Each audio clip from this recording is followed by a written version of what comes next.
ഹരേ കൃഷ്ണ. ഓം ശ്രീ മഹാദേവ്യൈ നമഃ. രാഗസ്വരൂപ പാഷാഢ്യ ക്രോധാകാരാങ്കുശോജ്വല മനോരൂപേക്ഷുകോദണ്ഡ പഞ്ചതന്മാത്ര സായക.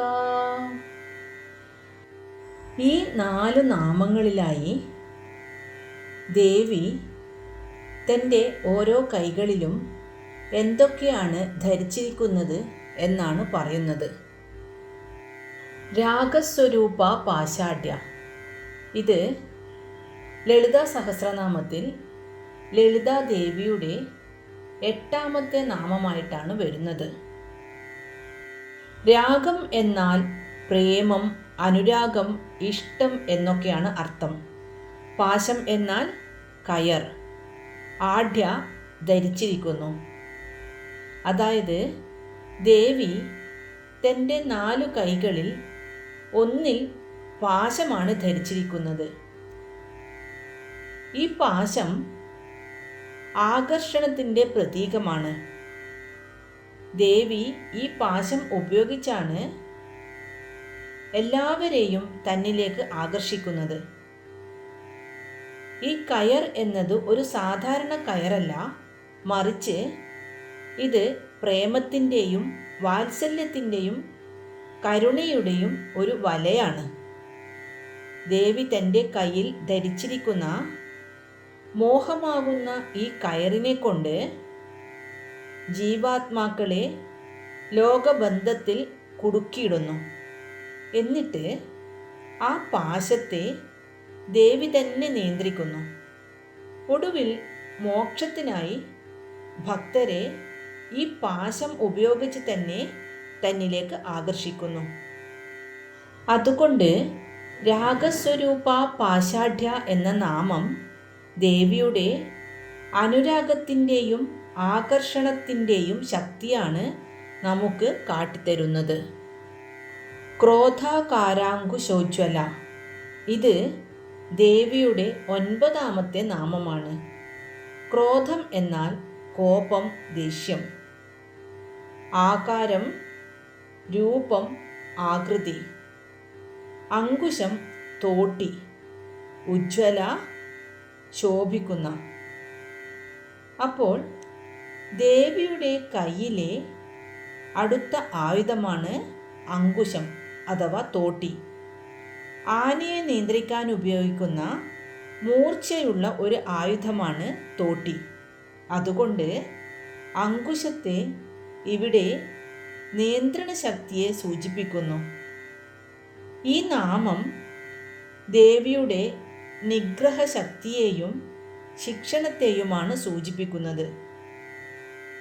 ഇവിടെ ക്രോധം എന്ന വാക്കുകൊണ്ട് ദേവി എപ്പോഴും ദേഷ്യപ്പെട്ടിരിക്കുന്നു എന്നല്ല അർത്ഥമാക്കേണ്ടത്. മറിച്ച് ദേവി ദേഷ്യം കാണിക്കുന്നത് തെറ്റ് ചെയ്യുന്നവരോടും ആസുരിക ശക്തികളോടുമാണ്.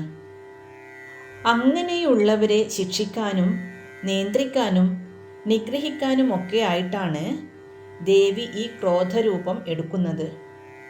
അങ്ങനെ തെറ്റായ പാതയിൽ സഞ്ചരിക്കുന്ന തൻ്റെ ഭക്തന്മാരുടെ മനസ്സിനെ തിരുത്തി ശരിയായ പാതയിലേക്ക് നയിക്കാനുള്ള ദേവിയുടെ ഇച്ഛാശക്തിയാണ് അങ്കുശം. ദേവി സദാ ശാന്തസ്വരൂപിണിയും തൻ്റെ ഭക്തന്മാർക്ക് അനുരാഗം നൽകുന്നവളുമാണ്. പക്ഷേ തെറ്റു കാണിക്കുന്നവരോട് ദേവി ഒരിക്കലും പൊറുക്കുകയില്ല എന്നർത്ഥം. രാഗസ്വരൂപ പാഷാഢ്യ ക്രോധാകാരാങ്കുശോജ്വല, ഈ 2 നാമങ്ങളുടെയും അർത്ഥം ചുരുക്കത്തിൽ ഇങ്ങനെയാണ്. ദേവി രാഗമാകുന്ന പാശം ഉപയോഗിച്ച് എല്ലാ ജീവനെയും ലോകത്തിലേക്ക് ആകർഷിക്കുകയും തുടർന്ന് ക്രോധമാകുന്ന അങ്കുശം ഉപയോഗിച്ച് തെറ്റായ വഴിക്ക് പോകുന്ന ജീവനെ ശക്തമായി നിയന്ത്രിക്കുകയും ചെയ്യുന്നു. ഈ 2 നാമങ്ങളും ദേവി അമ്മ എന്ന നിലയിലും ശിക്ഷിക്കുന്നവൾ എന്ന നിലയിലുമുള്ള അവളുടെ ദ്വന്ദ്ശക്തിയെ സൂചിപ്പിക്കുന്നു. ഇനി അടുത്ത നാമങ്ങൾ.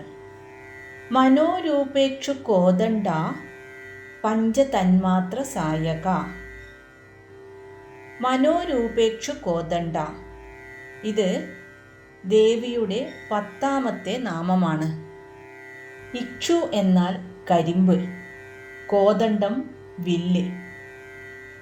മനോരൂപേക്ഷു, മനസ്സാകുന്ന കരിമ്പിൻ വില്ല്.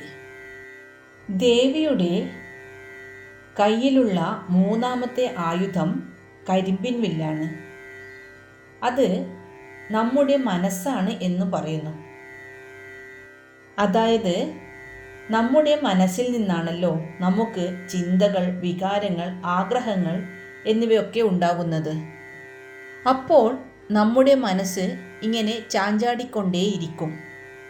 എന്നാൽ ആ മനസ്സിനെ നമ്മൾ ദേവിക്ക് സമർപ്പിക്കുകയാണെങ്കിൽ ദേവി അതിനെ വേണ്ട വിധത്തിൽ പാകപ്പെടുത്തിയെടുക്കും.